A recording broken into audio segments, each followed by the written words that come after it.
রাজধানীর ইস্কাটনের লেডিস ক্লাবে পেশাজীবীদের সম্মানে ইফতার মাহফিলের আয়োজন করে বিএনপি।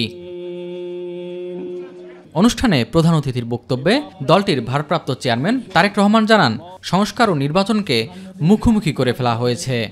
বর্তমানে সংস্কার এবং নির্বাচনকে দৃশ্যত যেভাবে মুখোমুখি করে ফেলা হয়েছে, এটি নিঃসন্দেহে রাজনৈতিক উদ্দেশ্যমূলক।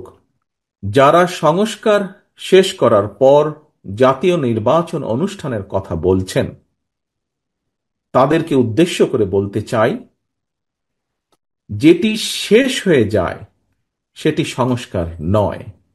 তিনি বলেন, জাতীয় নির্বাচনের আগে স্থানীয় নির্বাচন হলে পলাতক স্বৈরাচারের দোসররা পুনর্বাসনের সুযোগ পাবে।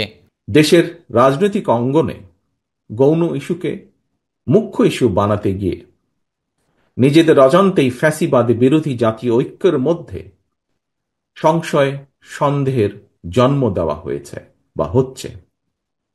আমি অন্তর্বর্তীকালীন সরকারের দৃষ্টি আকর্ষণ করে আবারও বলতে চাই, সরকারের এমন কোনো পদক্ষেপ নেওয়া উচিত হবে না যাতে রাষ্ট্র এবং রাজনীতিতে পলাতক স্বৈরাচারের দোসররা পুনর্বাসিত হওয়ার সুযোগ পায়।